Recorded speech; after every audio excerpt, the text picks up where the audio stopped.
Hello दोस्तों, अध्ययन कक्ष में आप सभी का स्वागत है। तो आज की इस वीडियो में हम साइकोलॉजी एमसीक्यू सीरीज का नेक्स्ट पार्ट करेंगे और ये सीरीज का 18वां पार्ट रहने वाला है। तो चलिए आज की वीडियो को शुरू करते हैं। हमारा फर्स्ट क्वेश्चन है, बिहेवियर इज ऑलवेज डैश। तो आपको बताना है कि व्यवहार हमेशा डैश होता है। तो हम जानते हैं कि जो बिहेवियर है वो हमारे एक्सपीरियंसेस से जो भी हम चीजें लर्न करते हैं, सीखते हैं, उसका परिणाम होता है। तो इसका सही आंसर रहेगा option D, learn. That behaviour is always learn. ठीक है, तो आपको याद रखना है कि जो व्यवहार है वो हमेशा अधिगमित होता है।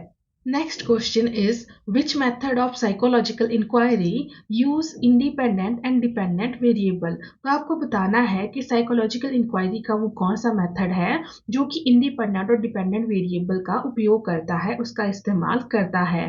तो हमने पहले भी बात की है कि जो इंडिपेंडेंट और डिपेंडेंट वेरिएबल है वो आपके एक्सपेरिमेंटल मेथड में यूज होते हैं। तो इसका सही आंसर रहेगा option C, experimental method. Next question is, human personality is the result of. तो आपको बताना है कि मानव व्यक्तित्व किसका परिणाम है। तो हम जानते हैं कि जो ह्यूमन पर्सनैलिटी है it is the result of interaction between heredity and environment. तो इसका सही आंसर रहेगा option C, interaction between heredity and environment. Next question is, all of the following are characteristics of pre-operational stage of development except। तो आपसे पूछा गया है कि निम्नलिखित में से सभी प्री ऑपरेशनल स्टेज के कैरेक्टरिस्टिक्स हैं, विशेषताएं हैं, इसको छोड़ के। ठीक है, तो यहाँ पर जो आपकी प्री ऑपरेशनल स्टेज के कैरेक्टरिस्टिक्स हैं वो है आपका ईगोसेंट्रिक थॉट, स्टैटिक थिंकिंग और प्रॉब्लम सॉल्विंग बिहेवियर। तो यहाँ पर जो आपका प्री ऑपरेशन स्टेज का कैरेक्टरिस्टिक नहीं है वो है आपका option B, understanding of conservation. तो यहाँ से आपके लिए क्वेश्चन रहेगा कि आपको मुझे बताना है कि जो कंजर्वेशन का कॉन्सेप्ट है वो बच्चों में किस स्टेज के दौरान डेवलप होता है। Next question is, according to Freud, memories and derive that can be easily recalled but are not within consciousness at the moment are in the।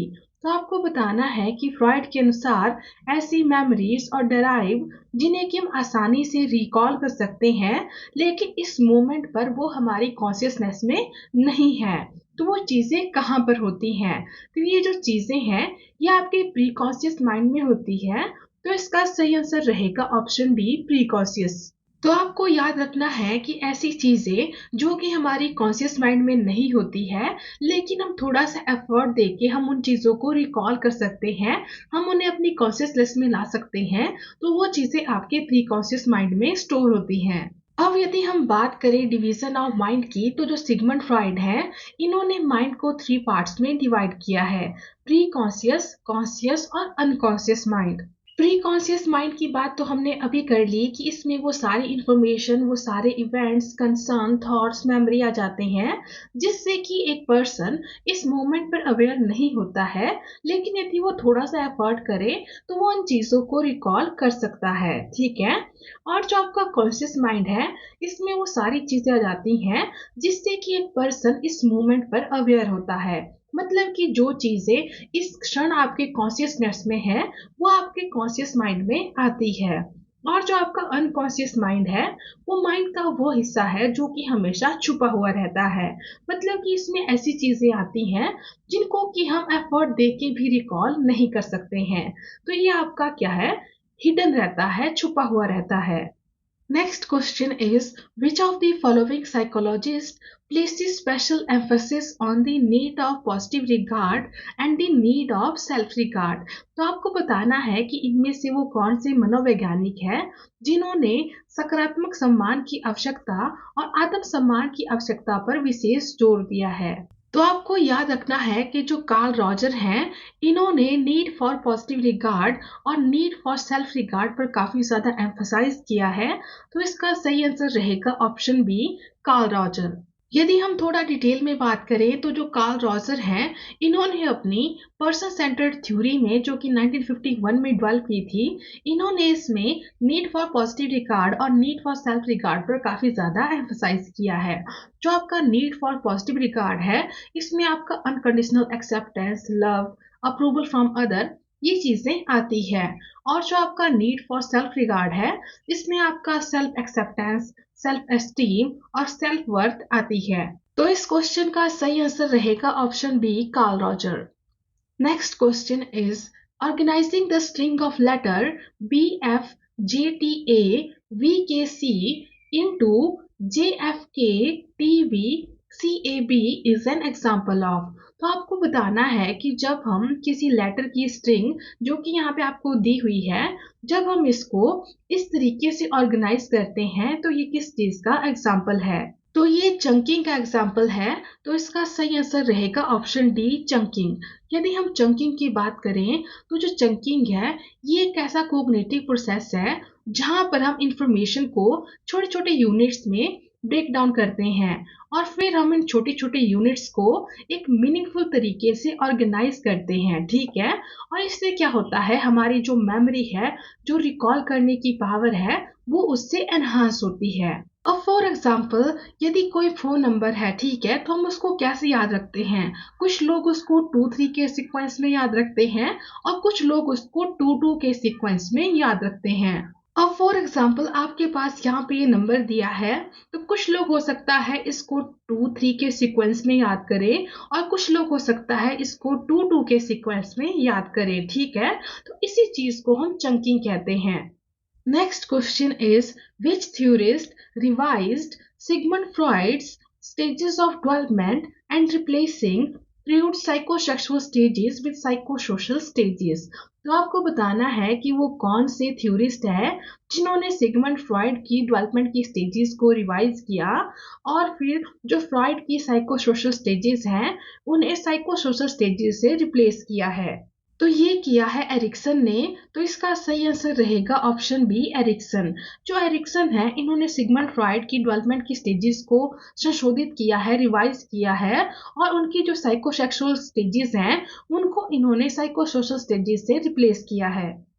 Next question is which of the following therapeutic technique can be explained by classical conditioning principles। तो आपको बताना है कि इनमें से कौन सी चिकित्सीय तकनीक है जिसे कि हम क्लासिकल कंडीशनिंग के सिद्धांतों द्वारा समझा सकते हैं, एक्सप्लेन कर सकते हैं। तो इसमें से हम जिस थेरापेटिक टेक्निक को क्लासिकल कंडीशनिंग के प्रिंसिपल के थ्रू एक्सप्लेन कर सकते हैं वो है आपका option D, systematic desensitization and flooding. इसमें से जो सिस्टेमैटिक डिसेंसिटाइजेशन है इस पर हम ऑलरेडी पहले भी बात कर चुके हैं कि जो सिस्टेमैटिक डिसेंसिटाइजेशन है इसका कॉन्सेप्ट जोसेफ वल्फ के द्वारा डेवलप किया गया था। और ये कब डेवलप हुआ था, ये 1958 में डेवलप हुआ था और एक ऐसी थेरेपी है जिसके थ्रू हम एंजाइटी डिसऑर्डर को, फियर को ठीक कर सकते हैं। मतलब कि इसका इस्तेमाल फोबिया, एंजाइटी डिसऑर्डर को ट्रीट करने में किया जाता है। इसके अलावा यदि हम फ्लडिंग की बात करें तो जो फ्लडिंग का कॉन्सेप्ट है इसे थॉमस टेम्पल के द्वारा डेवलप किया गया था और ये एक बिहेवियर टेक्निक है जो कि किसी काउंसलर के द्वारा यूज की जाती है फोबियाज को ट्रीट करने के लिए। और इन दोनों टेक्निक्स को हम क्लासिकल कंडीशनिंग के प्रिंसिपल के थ्रू समझा सकते हैं, एक्सप्लेन कर सकते हैं। तो इसका सही आंसर रहेगा option D, systematic desensitization and flooding. Next question is according to Kohlberg, a teacher can instill moral values in the children by। तो आपको बताना है कि कोहलबर्ग के अनुसार एक शिक्षक बच्चों में नैतिक मूल्यों को स्थापित कर सकता है। इसके लिए उस टीचर को उन बच्चों को मॉरल वैल्यूज की डिस्कशन में इन्वॉल्व करना होगा। तो इसका सही आंसर रहेगा option C, involving them in discussions on moral values. तो यदि हम बच्चों को मॉरल वैल्यूज की डिस्कशन में इन्वॉल्व करते हैं, उनके साथ मिलकर चीजों के बारे में डिस्कस करते हैं, तो हम उनके मन में मॉरल वैल्यूज को बिठा सकते हैं, ठीक है। तो इसका सही आंसर रहेगा option C, involving them in discussions on moral value.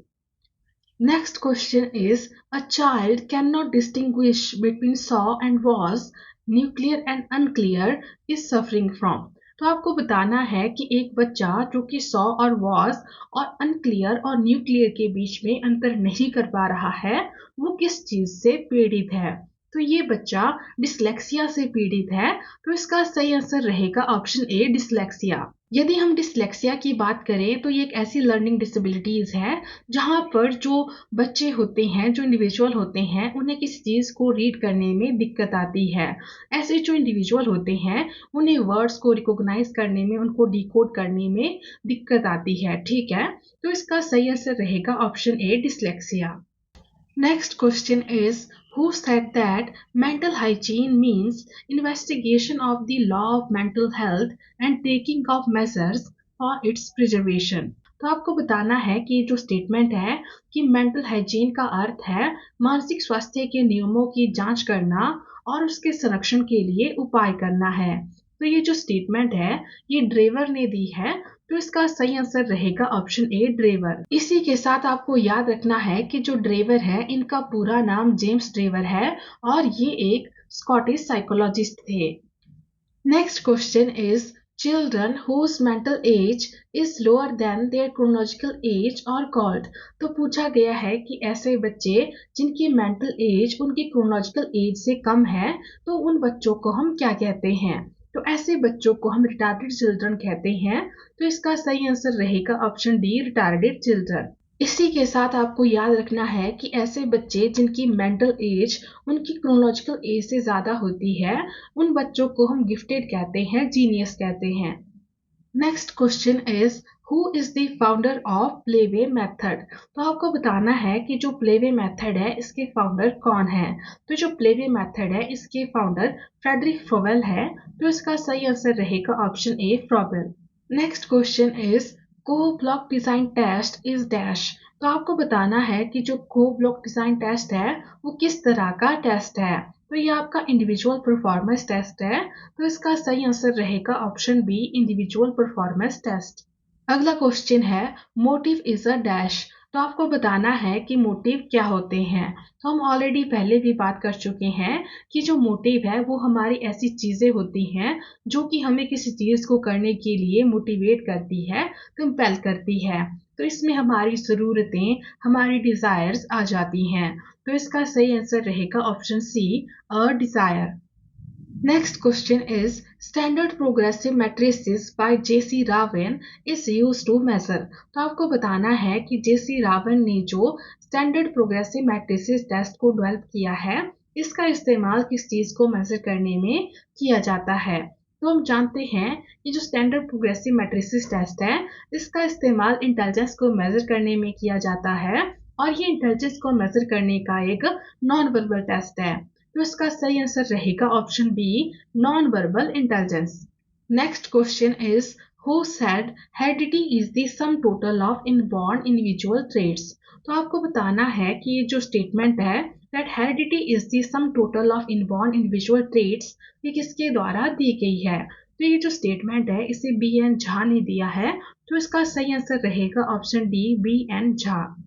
Next question है perception, retention, recall and recognition related to. तो आपको बताना है कि परसेप्शन, रिटेंशन, रिकॉल और रिकॉग्निशन किससे जुड़े हुए हैं। तो हम जानते हैं कि ये सभी आपके मेमोरी से जुड़े हैं। तो इसका सही आंसर रहेगा option a memory level learning. Next question is a positive or negative environmental stimulus that motivated behavior। तो आपको बताना है कि एक ऐसा पॉजिटिव और नेगेटिव एनवायरमेंटल स्टिमुलस जो कि हमारे बिहेवियर को मोटिवेट करता है उसे हम क्या कहते हैं। तो इसे हम रीइंफोर्समेंट कहते हैं। तो इसका सही आंसर रहेगा ऑप्शन ए रीइंफोर्समेंट। तो इसी के साथ आज की वीडियो में इतना ही। मिलते हैं नेक्स्ट वीडियो में। Thank you.